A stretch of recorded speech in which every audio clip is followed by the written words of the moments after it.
Dude ಬಾ dude, ನೀನು ಸ್ವಲ್ಪ ಧೂಳೊಡಿ. ನೀನೇ ಇರೋ ಬರೋ ಧೂಳೆಲ್ಲ ಒಡೆದು ಕೊಡವಾಕಿದ್ಯಾ, ಇನ್ ನಾನೇನು ಮಾಡ್ಲಿ? ಹೇ ಡ್ಯೂಡ್, ಮಾವಂಗೆ ಹಾಸಿಗೆಲ್ ಧೂಳಿದೆ, ಅದಕ್ಕೆ ಧೂಳ್ ಹೊಡಿತಾ ಇದೀವಿ ಅಂತ ಸುಳ್ಳು ಹೇಳಿದೀವಿ. ಇವಾಗ ನೀನ್ ಬಂದ್ ಹೊಡಿಲಿಲ್ಲ ಅಂದ್ರೆ ಮಾವಂಗ್ ಡೌಟ್ ಬರುತ್ತೆ. ಏ ಡೂಡು, ನಿಮ್ ಮಾವ ಬಂದವ್ರೆ ಅಂತವ ಹೊಸ ಬದಲಾಯಿಸಲ್ಲ ತಾನೇ? ಡ್ಯೂಡ್, ನಾನ್ ಇವಾಗ ನಿಮ್ಗೆ ಫ್ರೆಂಡು. ಈ ಫ್ರೆಂಡ್ ಜೊತೆ ಮಾತಾಡಿ ಡ್ಯೂಡ್. ಹೌದೌದು, ನನಗೂ ಯಾಕೋ ನೀನು ಎಲ್ಲೋ ಒಂದ್ ಕಡೆ ಉಲ್ಟಾ ಹೊಡಿತ್ಯಾ ಅಂತಾನೆ ಅನ್ನಿಸ್ತೈತೆ. ಹ್ಞೂ ನೋಡು ಡೂಡು, ನಮ್ ಸೀನ ಪಿಂಕಿ ಮೇಲೆ ಅದೆಷ್ಟು ಆಸೆ ಮಾಡಿಕೊಂಡವನೆ ಅಂತವ. ಅವ್ರಿಬ್ರು ನೀನೇ ಒಂದ್ ಮಾಡ್ಬೇಕು.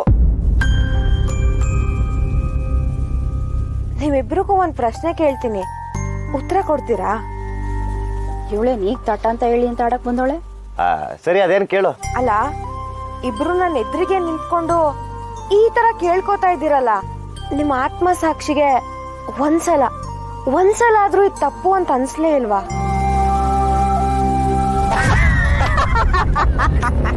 ಚೆನ್ನಾಗಿ ಕೇಳಲ್ಲ ಕಣವ, ಚೆನ್ನಾಗಿ ಕೇಳಲ್ಲ. ನಮ್ಗಂಗ ಅನ್ನಿಸ್ಬಾರ್ದು ಅಂತಾನೆ ಆತ್ಮ ಸಾಕ್ಷಿ ಎರಡನ್ನೂ ಕಿತ್ತು ಬಿಸಾಕ್ಬಿಟ್ಟಿದೀವಿ.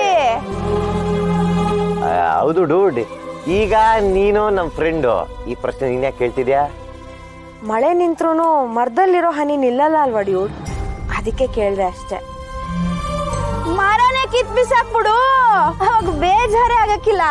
ತಪ್ಪು ಕಣವ, ಮರ ಎಲ್ಲ ಕಿತ್ತು ಬಿಸಾಕ್ಬಾರ್ದು, ಆಮೇಲೆ ತಿಮ್ಮಕ್ಕನ ಆತ್ಮಕ್ಕೆ ಶಾಂತಿ ಸಿಗಕ್ಕಿಲ್ಲ.